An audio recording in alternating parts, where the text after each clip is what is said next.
They're hard to find, French press. A manual one. Is your like a little manual thing? Oh, sorry. Yeah, yeah. It's Mhm. the stainless steel and glass ones, and Yep, yep.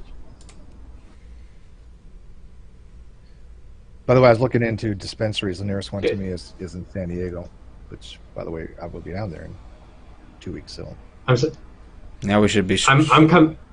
Oh, streaming now, Steve. shoulda, woulda, coulda, but we're There not. we go. Yeah. Yo, Now we're wait, good. wait for it. Wait for it.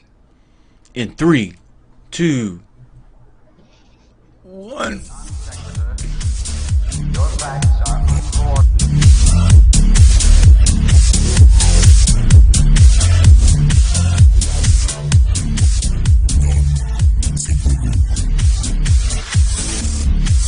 Non-sequitur. Your facts are uncoordinated.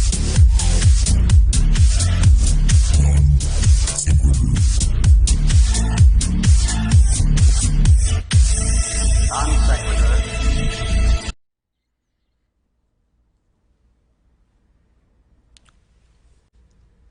Did Yes. you miss us? oh, hey. Thank you. Thank you. Thank you so much. I bet you did. We're on. Yes. All right. So this is a lot further than we got yesterday with you. So that's good. Yes, yes. Uh, So Well, that sounded welcome kind of back awesome. dirty. to the for the second time, Matthew Walker. How are you doing, sir? I'm good. Thank you for having me on the show. I appreciate it. Absolutely. So I know it's been a while since we've seen you all out there. I hope that you're doing well since last we spoke. Steve, it's been ages. Man, I hope you're doing well. I mean, how's the family? How's the husband and kids? It's good. I came out Doing good? finally. Right. Nice. Yeah, I Finally. heard about that. Congratulations. I didn't know that was, weighing on your mind. You're finally Hmm. free, liberated, Yep. gay pride. It feels Awesome. good. Feels good. I bet. Um, Chat. When I get ready to close this show, please don't let me forget to put the end screen up. I always do that, and I'm counting on you now to remind me to hit that end screen. I know you can do it. So, okay, Steve, I reminded him, but it was after the fact. will you please Yes, Kyle. introduce our fabulous guest tonight while I get something situated real quick? Sure. We have, again, back with us, Matthew Walker. He has been in graphics design. He has his own company. He's the go-to person. So if somebody has a computer problem with CGI and they don't know what the hell they're doing, he's the guy to call. He is the expert. He's been doing this since 2000. Wait, I think he's 2004, I believe. You yourself started teaching yourself? 2008. Yeah. 2008. Okay, well, 2008, what's a 2007. few Yeah. years here and there. But basically, you specialize in computer graphics, and you're going to kind of give us a little tutorial or primer. Actually, primer. I think primer. People used to say primer, but I think it's actually pronounced primer, isn't it? A primer on I have no CGI. idea. We're going to go with Just primer. whatever. Sure, we'll go with that. Yeah, whatever. Sure. CGI. What is CGI again? What does it stand for? I don't Well, even know. I think it's important to name off his. There are three films that I've seen personally that you've worked with. The Fate of the Furious, Fury, and The Great Oh yeah. Wall. Oh yeah. Yeah. Yeah. I worked on those, I guess. I'm like one person on like this huge team, so like you guys are making me out to be more important than I really am. So You still uh, worked on those bear in movies mind. though. You can't take that. I mean, you can't take that away Yeah. from you, which is Just awesome. Yeah. I FYI, guess we so. have Yeah. we have it. We have our Patreon in Latin again for some reason. Um, Ah, Dictus Chorus listen, Nocturnum, Seclorum, listen. Let me tell you why Satanus. that is. I when I, I'm putting the live chat in charge of the end screen, which is a really big responsibility, and so I kept this in Latin to see if they would pay attention, just to make sure that I could count on them for They this. did. And you Yeah, passed, they're on board. They're on it, man. They're on it. so that's good. So Yeah. Matthew, why don't you give Carpe diem. a more in-depth introduction to yourself? Tell people how you got Sure. started in this and what exactly it is you do. Yeah. So like Steve said, I got started back in like 2007, 2008. right about the time of the housing crisis, which was great for me, you know, going into college. So I slept in my car and taught myself how to, you know, After Effects and Nuke and a bunch of stuff in the college library. And I just really loved making images and building things and destroying things and making fireballs and lightning. And my early work was real dog shit. You know, it was horrible. But 10 years, 11 years, 12. How many years? It's 10 years now, right? Yeah, 10, 11 years later, things are starting to look I believe okay. it's 12. Yeah. Yeah, something like that. So, yeah, 12 years 2018. now. Jeez, oh my gosh, I feel old. Don't. But I still yeah, I wrestle with that normally. every day. You feel old. Dude, I started with punch tape. Punch tape. Oh UK yeah, punch yeah. tape. Okay, that tells you how old I am.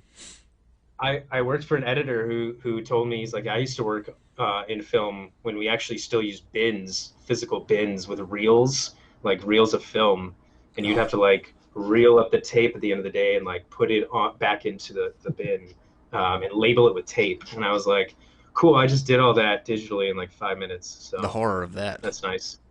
What Yeah, is cool I story, heard about bro. this thing that they used to have too, called a like a VHS. Let's see, Yeah, That was a VHS. myth. That They was never actually existed. Yeah, they never existed. that was invented by the devil to trick Christians into not believing in God. So ha. It was a don't believe that guy. conspiratorial thing against Beta. Well Yeah, played. Betamax was Yeah, the only one that exactly. existed. Exactly. VHS was Well played. fabricated. Yeah. Yeah. Yeah, To be more so- specific about what I do, I'm a compositor. So what I do is I take all the work that very hardworking artists do and I ruin it. And then that's what you see on the final screen. I mean, I put together, and then that's what you see on the final screen. And then sometimes I do a little bit of 3D modeling. I actually today was doing some character work. Not a big fan of character work, but I kind of just shut up and do it. So, So basically, But, you add a blur filter and call it a day. yeah, I actually I upload it to Instagram. I apply a filter from Instagram, and then I download it again, and then I just send that to my boss. Good choice. Usually he signs off on it. So yeah. Good choice. It's only a Snapchat every now and then. Yeah. The little dog. Yeah. So yeah. What do you guys want to know? So like, you know, well, I thought you would be perfect for this this issue that we have on this show quite often, and this would be a perfect kind of lead into Flatter Night tonight, because we have a debate between one of our favorites, Fight the Flat Earth, and a guy that hasn't actually been here before. But they use CGI as a crux. It's kind of a crux of their argument. They claim that the Earth that we see is a CGI composite that NASA has put together.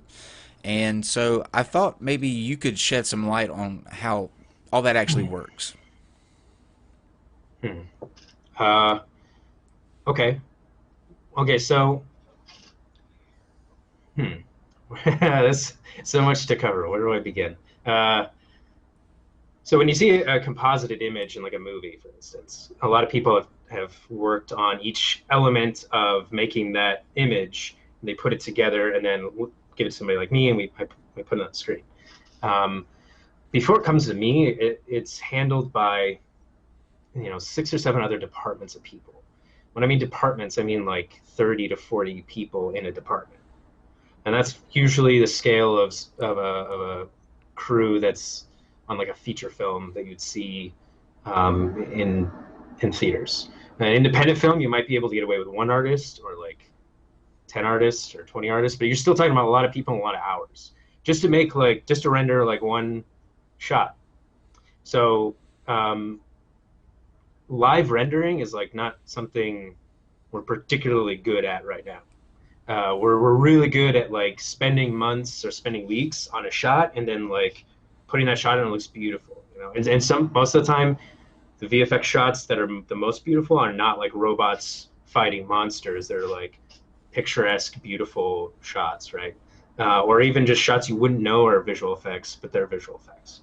But the ability for us to like render in real time, I guess my big argument to all of these things is if we have the capability of rendering real time such lossless fidelity that you could mistake it for reality. Like, why isn't that commercially available? Like, Well, because if we, obviously yeah, the if, government wants to keep that secret so that you don't see the truth. okay, okay. Um, that's not how technology works in general. Like, nobody's the, like, we have this idea in our mind that like one person creates a light bulb, right? And that's the guy that created a light bulb. That's not the only guy that created a light bulb. Like, the idea, like, science is a frontier, right? It's not a linear point. Like, we look back on science and we'll see this like linear progression from like this great man to this great man to this great man. You know, like, this great man and Nicholas Faraday led to this great man. I don't know, Henry Ford. I don't know how that those two men link together, but we'll make it up. But like, you just have this great man view of history, but like, there's several people working on the same technology at the same time, and it's a race to whoever gets there first. So with like you're saying, real-time, lossless, high-fidelity rendering, I mean, there's so many people working on that right now. We're trying to get there, but we're not there yet. And So I think you hit the nail on the head too with another point that I don't think they think of. If it takes so many people to work on a project, right? You have countless people who are working on these renderings. All of those people that are working on that CGI image are going to know that it's CGI if that were the case. How do you keep something like that secret for decades when, I mean, we can't even keep who the president of the United States sleeps with secret? You think you can keep something like, you know, the size of the Earth or the shape of the Earth a secret? I don't think so. yeah, well, I kind of filter everything through a question in my mind of, you guys heard of the hidden hand? Adam Smith's hidden hand in economics. It's a principle that self-interest guides human behavior and the behavior of markets. So like, if people desire food, which they do, they will buy food. This dictates the price of food when weighed against supply. Does that make sense? Mm-hmm. So like, self-interest guides most all of our actions, and we can usually determine a person's motives by their interest, their self-interest, right? So what if you take it from that perspective, like, what is the self-interest to an individual who has the ability to render in real time reality, seemingly something that would be so akin to reality, but not, is virtual? What would be the benefit to an individual that has that technology to not capitalize on that technology?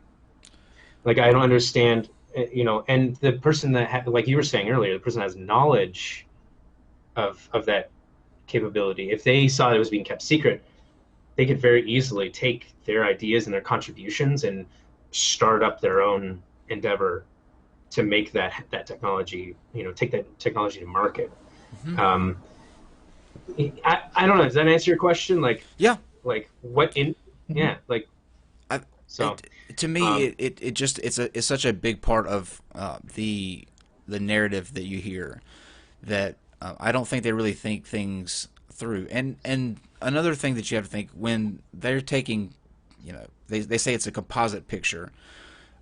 For some of them that might be true, but they forget that the composite picture that they're putting together is of the actual Earth. Like, those pictures are, if I take Steve and take pictures of him close up in just different pieces and then arrange them to make a full picture of Steve, I'm still using actual pictures of Steve.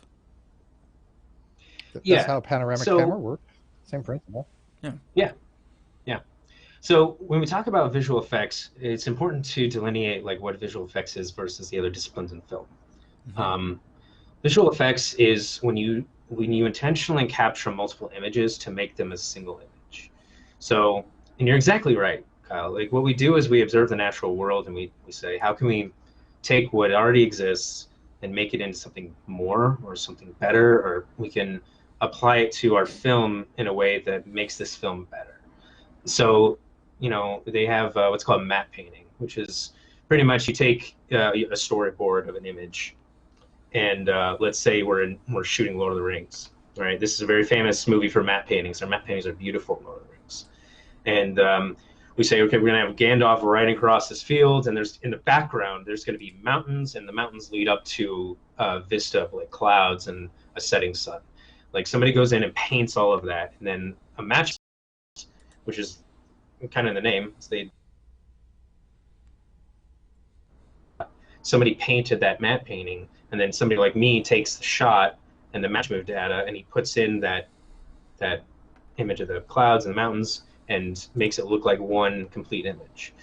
Now that image in its final form represents what could be possible, what we know and what we observe from mountains, trees, the sky, how the sun sets, the volumetric effects of the lighting through the clouds, how the lighting is cast on the ground, the shadows from sunlight, like everything is taken into effect.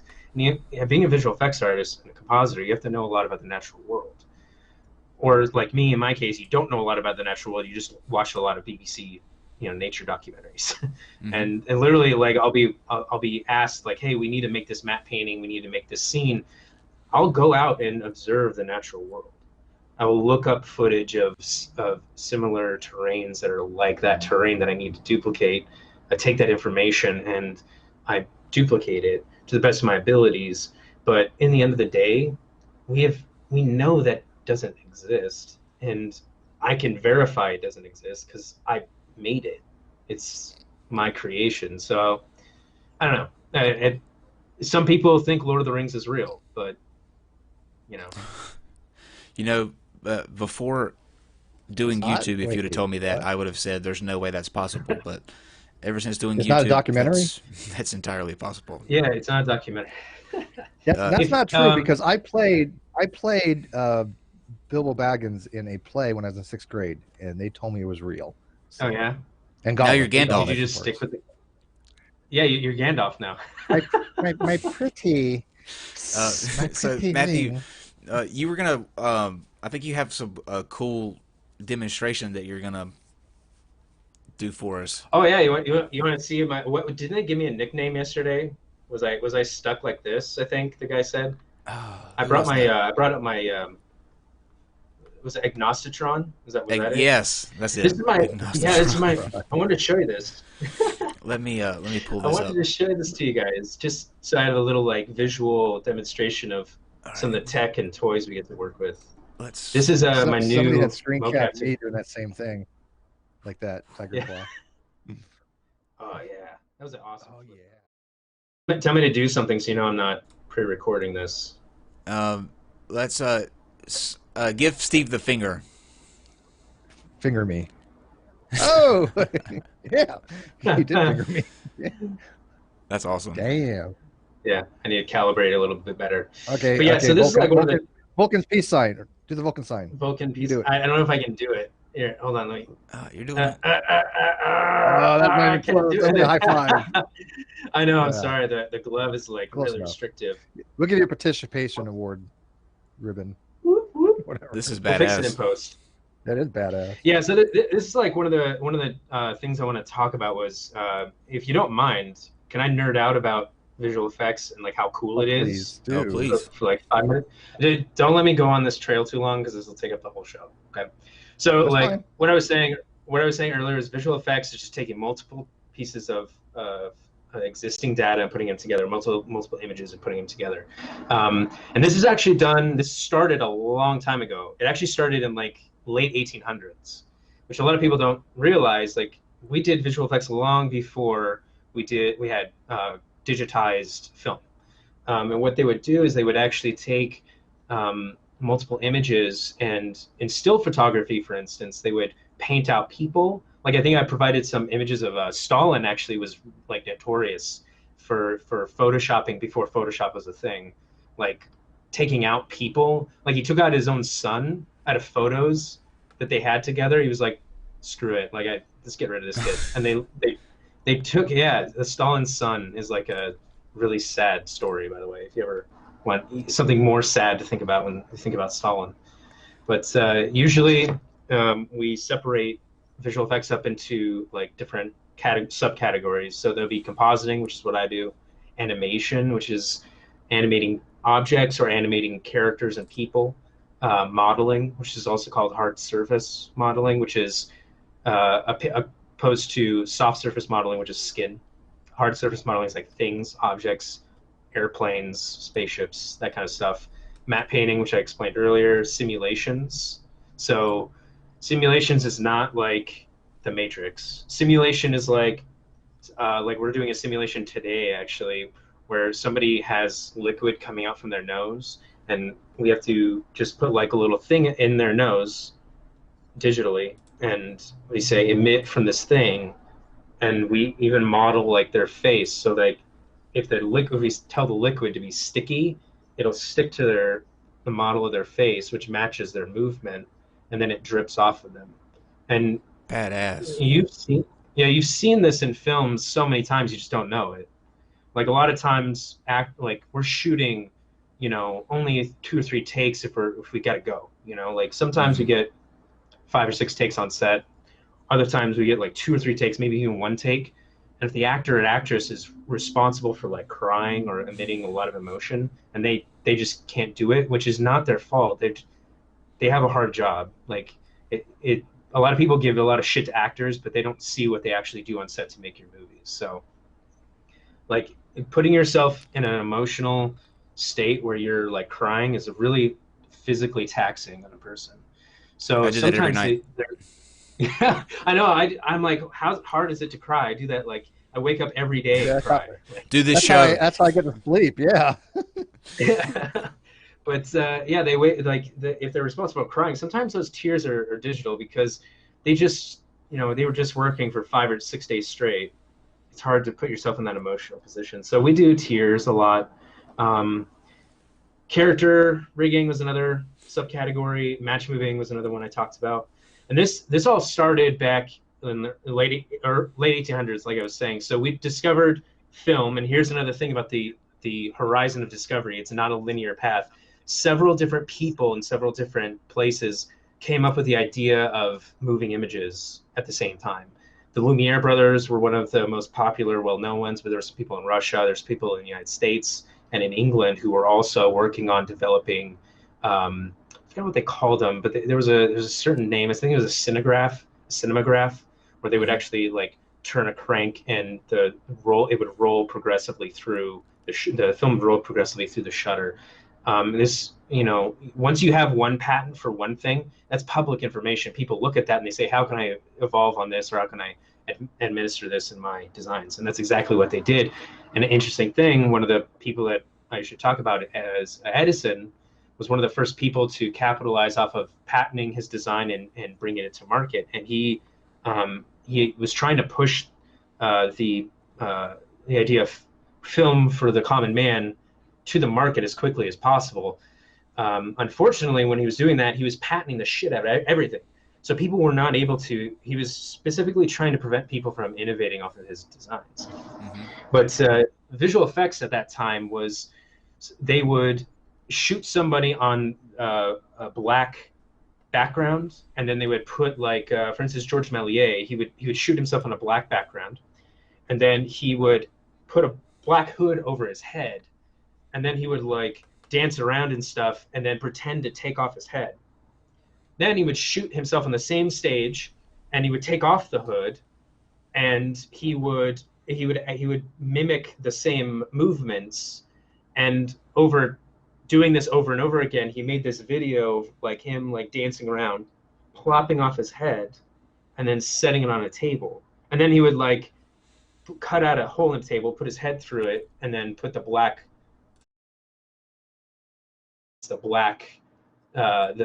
fabric. And what this, right? you could do then, right? I think there's right here. Yep. So that's George Méliès right there doing that effect. And it doesn't look photoreal, right? It doesn't. But back then, people were going to movies, and like they were seeing movies that didn't have any story to it. And they were going to like B-roll shows. And so a train would like they would film a train coming into a train station. So they would set the camera down next to a train, and it would come at camera, but past camera. But people would sit down in an audience and watch this film, and they would get up in their chair to get out of the way of the train.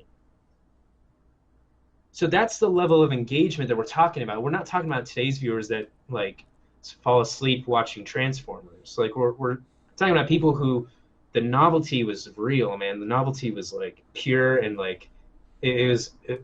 I almost wish I could go back and like take part in that just to see what that was like. But seeing a guy plop off his head and like set it down on a black table was like the equivalent of us watching Arrival or like Transformers and being like, whoa, like that's so cool. I want to see that Thanos again. in Infinity War. Oh, dude, don't get me started, man. Like so I read recently like the behind the scenes like feature article they did on that where they had to implement artificial intelligence is Josh Brolin's facial movements and to accurately like represent like his every facial motion, tick, blink, everything. And some of the shots I bought it on Amazon. I literally just like frame by frame some of these shots because I'm just like I've done that work and I know how shitty it is to go through and like clean up all that data. And so to see how they did that and on such a large scale, I was like, It was like, amazing. it was amazing. And I constantly tell people, I'm like, you know, the space race, you know, still inspires me today. You know, the space race from the 60s, 70s, and 80s. Like right now, film is going through I don't know what you call it, a film race or let's just call it a space race because I'm not that creative right now. But like there's the technology that we're developing in film right now is just, it's mind blowing. It's absolutely mind blowing. Somebody in the chat wanted to know what your opinion of Ernie Kovacs is. Ernie Kovacs. Who's Ernie Kovacs? I'm so sorry, I don't know who that is. Yeah, can you let me us know Google who him? it is? CP. Ernie. Go back to with a. Oh no, here I got something. I got a hit. Hold on. Ernie Kovacs. I'd have to read about him. Okay. I don't. We'll get back to you, Colorado. I'm sorry. That's fine. I'm sorry, man. What Or woman. I don't know.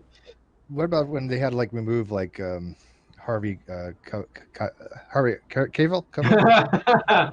Yeah, his upper lip mustache? man. Yeah, upper lip. Yeah, it's Harvey Cavill. Is that his name? He was Superman, and they had Henry Cavill. I guess he was booked for multiple Cavill. He was booked for multiple things, and so he couldn't shave it. He had to be clean cut.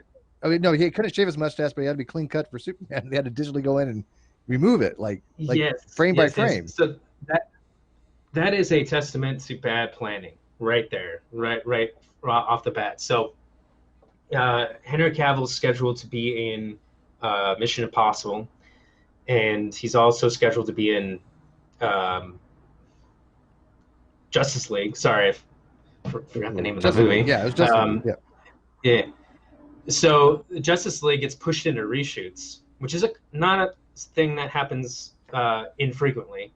Like it happens, but usually reshoots means we're fucked. That's usually whenever you hear that in the news, like this movie's been pushed to reshoots. Like that means they had to rewrite the script and then reshoot the parts of the movie. So the Mission Impossible people are talking to the DC people like, hey, we need to reshoot some Superman stuff. We got to have him shave off his mustache. Can you guys put on like a fake mustache? And the Mission Impossible guys are like, no, we're not doing that. So the DC guys were like, okay, well, we're going to have to shoot the scenes with him in a mustache and CGI off his mustache. So here's me going on getting my soapbox here for a minute. I'm sorry. So here's how that screws over working artists like myself is if you work for a company who provides visual effects as a service, the way that they bill the studios is a flat rate. So it could be very high. It could be $20 million, $30 million, even upwards of hundreds of millions of dollars. But the reason that is because you're paying the salary of like 400 people plus outsourcing specific jobs to specific houses that do specific work. So if somebody if a producer comes back with reshoots, you have to lay off part of your staff to fit into the budget of reshooting and providing the service for all the shit that they're going to shoot in reshoots. But that also means that you're not reducing your workload. You still have to finish your contract, provide that service, and do it with less people and with less money and less time. And so when I hear a movie, a tentpole movie is getting pushed into reshoots, my heart goes out to all of those artists, because I'm like, I know what it's like to work 16 to 20-hour days and to feel like you have no options, like that's it, or you'd get fired. If you get, like, it's a very small community out here. If you get fired from one house, like Frame Store, Digital Domain, ILM, everyone knows. Like, if you're not playing ball, and there's leniency to a lot of these situations, but consider, like, from the perspective of like a supervisor who's like, I have a family too, and I gotta get this shit done. Like, if you're the artist that walks out on that guy, like, you feel a bond to him, because maybe you want to be a supervisor, or maybe you have kids too, or you're just friends from working together. Like, you don't want to walk out on your friend. So it puts us in a really, really tough position. So let me get off my soapbox, because that's not what this show is about. But I just want to say, everyone. Well, basically, what you're watch the saying is documentary. when they do reshoots, it costs a lot of money. You're basically saying Not just reshoot, yeah, you're fucked. Yeah. So anyway, what I'm saying is, like, when you're talking about, let's circle this back to our topic of discussion. When you're saying that you're some Joe Schmo with a telescope, and you go up to the top of a mountain, and you peer that telescope over the horizon, and oh, holy shit, the horizon's curved. Do you really think, like, somebody like me is, like, hiding in the bushes with, like, a hologram, like, Yes. trying to, like, trick you? Like, Yes. No, we have a guy that thinks so. Yes, no, literally, we have a guy who thinks that people are watching him wherever he goes. What's this called? What's that phenomenon? Gang stalking, but that's not the Gang stalking. The Thank biggest you. one, that there's a gentleman, actually, Edgewise put out a new video about us. He found a large eagle fossil that is visible from Google Earth, but he swears up and down that there's a dragon fossil that's sticking out of the ground in Africa, and the fossil is what the mountains are. They're not mountains. It's actually a dragon fossil. and this is based off of Google Earth images. okay. And what's the word? Pareidolia? Cool. Yeah, where you see faces. He's and like it's a everything. dragon eye. I'm like, well, how do you know that's not an asshole? It looks. You could take your pick. You know, it's just, Yeah, could be either that's a or. What do you starfish, want it to bro. What? be? Yeah, So there you go. I'm just curious, out of my own curiosity, what all can you do with that glove that you have on? Oh, okay. So, yeah. I'm me sorry. switch. I get really excited, so I start off on, like, all these rabbit trails. Oh, you're good. Feel free to rein me in. Yeah. good. So this is a motion capture glove. This is just the arm module motion capture glove, and what this does is it allows us to capture the movement of an actor and relay that movement onto a model, and then manipulate that model to do what we want it to do. One of the most stunning uses of digital doubles, which is a duplication of your main actors as a digital representation of them, which you then apply mocap data to. That's a digital double. And one of the most beautiful times I've ever seen this was actually in Doctor Strange. Have you guys seen that? Oh, yeah. There's, like, yeah, so, like, beautiful visual effects. And there's scenes where, like, the whole reality is warping, right? And he's, like, falling through, and he's, like, landing really hard. And anytime an actor lands really hard, digital double, guaranteed.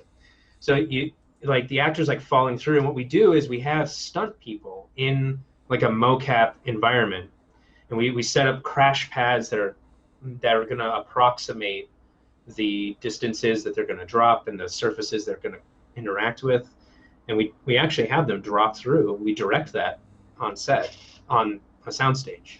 Oh, sweet. Well, that's then captured by these motion capture doohickeys, okay? And then we take that and just put it in the scene with the digital double and then render it out, and it looks like the actor, like Benedict Cumberbatch, falling through these holes of reality and landing hard on surfaces.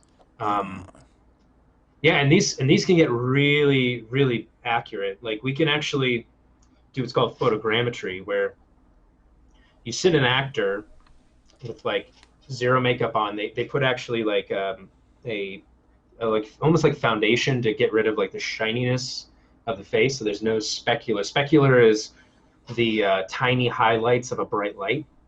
And so, excuse me, as a light hits your face, we want to dampen that bright highlight.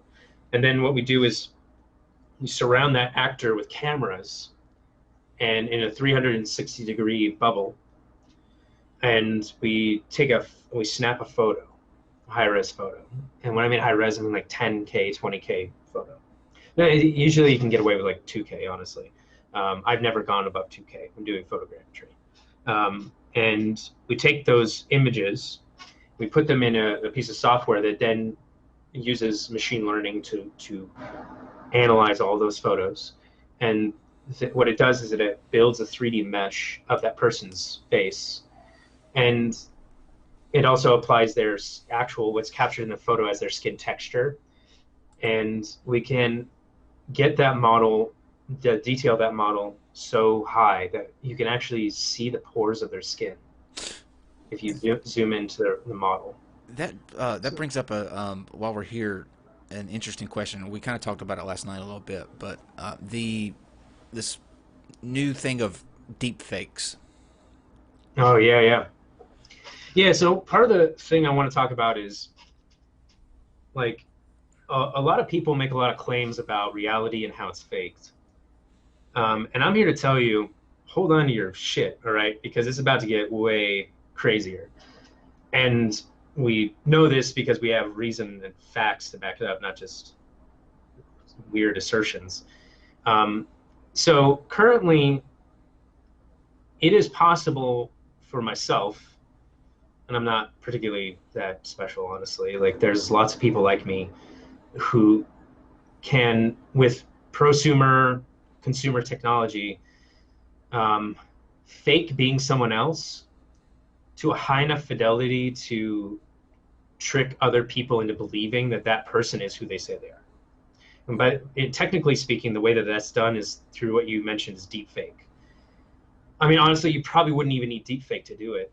Like, we can take like even very not clean video footage of like 1930s Hitler and run it through an algorithm that will analyze all of these angles of his face, the way that he speaks, his facial mannerisms, and digitally recreate in color and high fidelity a model of his face. I don't know why I picked Hitler. Can we pick somebody else? Winston Churchill. How about that? Because for some reason somebody's going to get on the Hitler thing because it's the internet, and I don't want to go down that route. But just commit. Yeah, so just commit and go with it. No, well, I think Winston Churchill's more interesting as a face. Like, let's go with Winston Churchill. So like we can make such like an accurate representation of that person's face that, I mean, we see it in movies. We did it in Rogue One. That what's his name? The Tarkin. All fake. Yeah. And you could tell it's fake. So like, you guys know the uncanny valley? We should touch on that. Like, the uncanny valley is, in the 80s and 90s, we were getting really good at like computer graphics. Like, things were starting to look really promising. We got Jurassic Park. We got The Matrix. We started to realize that, holy shit, we can make people really, really well. And we can get them better and better. And as much as people shit on like Polar Express and Beowulf and all that stuff, those filmmakers are pushing that horizon forward, right? We're going to get those like uncanny valley movies until we don't. And nobody's going to look back and be like, remember when we were in the uncanny valley? No, they're going to be like, did you see the latest thing? It's so cool. It looks so real. Because we're not used to it? You think? Is that because we see these animatronics that are so lifelike? We see, like, Japan just said recently they have a weatherman that's completely, animatronic that looks freakishly legit. Yeah. And so Yeah. we have a weird feeling like when we see these types of things that we know are robotic or CGI or not real, we get that sensation like it has like a disconnect. You think that's just because we're not used to it? Yeah, I'm not sure exactly what, I think novelty is the big thing. Like, if you remember the story of the train pulling in the station, like, to them, that was the Thanos of their day.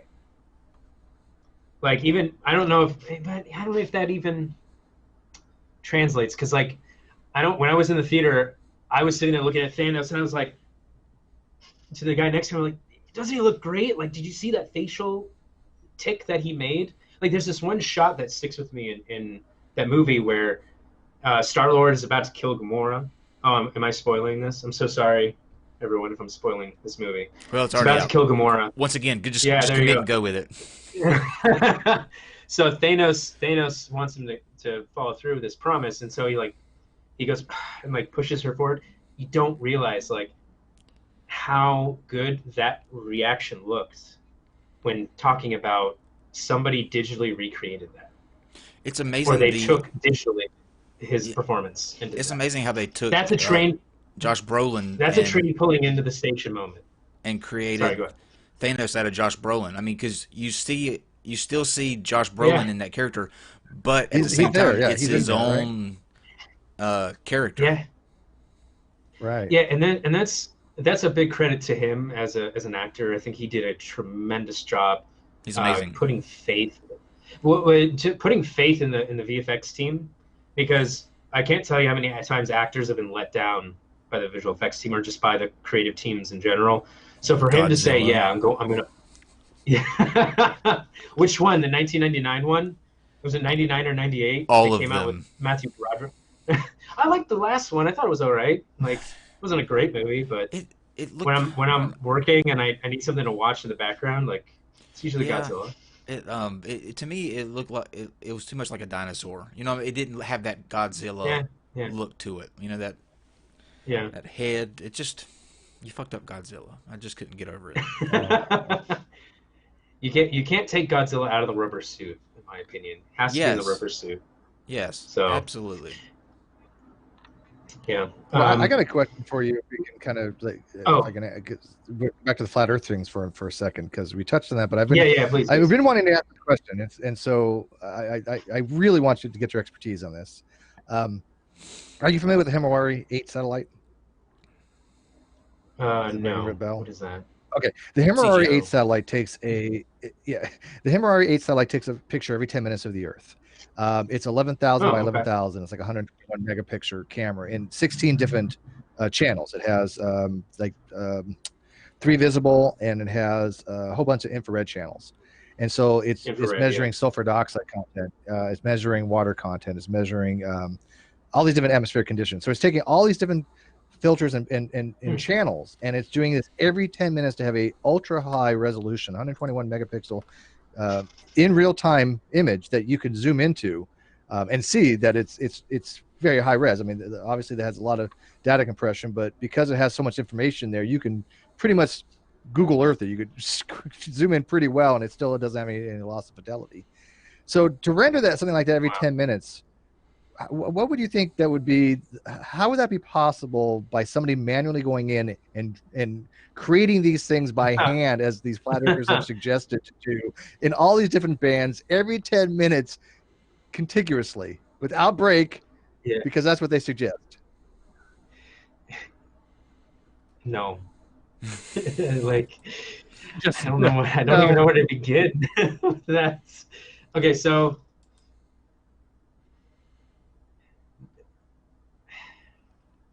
yeah, like, I don't know how to even begin, because it's so impossible at the current moment. And I'll say the current moment because, like, we're trying to through the implementation of like high fidelity rendering and game engines, we're trying to push the boundaries of VR to the point where, like, you put on a VR helmet, you feel it's real, right? But there's so many limitations that prevent the human mind from accepting that virtual reality is a possible reality, that like it's almost not even worth developing the VR technology. And the reason I say that is, oh, sorry, go ahead. Oh no, I've just got a follow up question. You finish your point. Okay, yeah. So it would be much more. Oh God, I feel like I'm going to give somebody some ammunition with this one. It's much more scientifically feasible, in my opinion, to not use virtual reality, to instead use something like maybe augmented reality, where you take most of what's real and you augment it in a way that makes it look less real or makes it look different.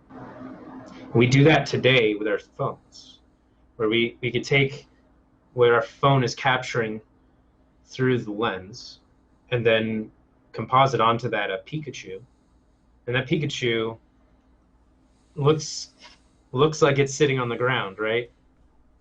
But that's an example of like dumb augmented, not dumb, but like primitive augmented reality. But what's to say in like a few years, like we get to a point where we can wear glasses and I can answer my emails in my glasses, or I can look at a screen, this is not unheard of technology, where I can look at a screen and work like I do every day, or like you guys do every day. You take those glasses off, there's no screen there. Oh. Like nobody built that screen. The screen doesn't exist. Like it's just there. Now are you talking about virtual reality or augmented reality? Augmented. This is like an augmented thing. Okay, so augmented reality, Yeah, there's no screen or anything like that. Okay. There's no physical screen. Like you literally just have a pair of glasses. Like the glasses we're all like Steve and I are wearing. You put on these glasses and your screens are just there. I want that. I want that so bad. How realistic? Like, it's not. Oh God, I want to try augmented reality so bad. How realistic can we get in terms of like let's say games, for example? How realistic will it get to? Blow your mind. Can you like do fireballs and push buttons and? I mean, like, will it look like, will we ever get to the point where it looks like a video call like this? You know, like the graphics are so good that you can't distinguish reality from the game that you're playing? Yeah, like, so a part of what I want to talk about, which we talked about a little bit, Steve and I, stay up late talking and cuddling, and that's what he does. We talked a little bit about like being little. Yeah, we talked about virtue, like systems, and they only work if the system, like the virtues that the system. God, man, you had a should have taken an edible for this. And you came back. You are a godsend. I know, it was heavy, man. It was heavy. So every system that we. Well, every system that we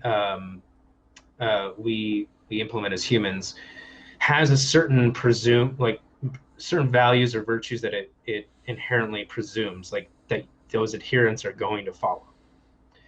And when we create these systems, you ask the question, like, how are we going to know if what I'm looking at is real or not real? The virtue of authenticity and the virtue of honesty become currency. They become much more valuable. And we're reaching that point now, and I think Flat Earth is an indication that we're on that road, where we as a society need to start evaluating our virtues in light of the coming reality confusion. And it's already happening with stuff that's being introduced into the market and into our current knowledge of just what technology is available, what technology is able to do. we need to start discussing, like, okay, is faking someone's identity virtually. And then I use the example of getting prescriptions online, which is becoming a reality, where you can log on to certain platforms that have certified, credentialed psychiatrists. Do psychiatrists issue prescriptions? Pill Is that right? dispensers is what I call them. Right. Pill dispenser. Yeah. So you have a person who is licensed to write prescriptions, and they're under the assumption that you are who you say you are. But if I photogrammetry scan an image of a person, I have that like a thumbprint, like I have that fingerprint. And just like a person can take somebody's fingerprint and plant it at the scene of a crime, I can take somebody's image, and with this guy right here, actually. See this? This is Xbox Connect. Mm-hmm. You guys know what this actually is, though? This is a binocular infrared camera, and what it does is it records a 3D volume, and then inside that 3D volume, it can build a rig, either a full body rig or it can build a face rig.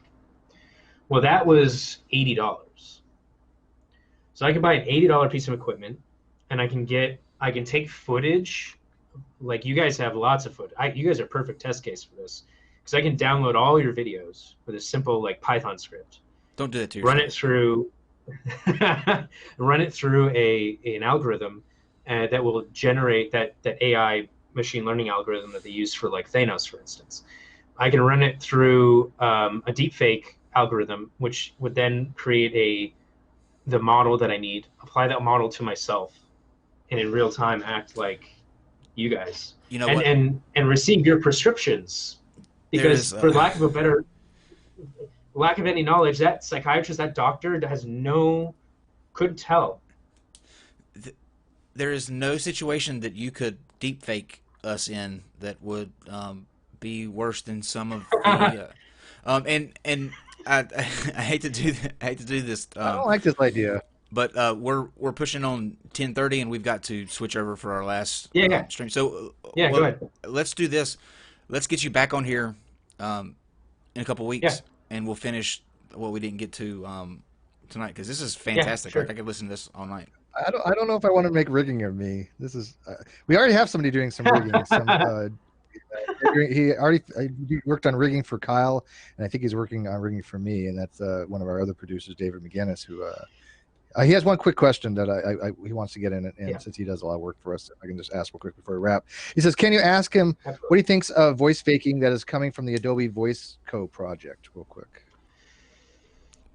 You know anything about it? You think that's bad? So if they have voice and yes. Oh my God. So the next time, come and talk about that, because people can steal your entire identity with this. I mean, just literally not only stealing your like digital identity, it's stealing your physical identity.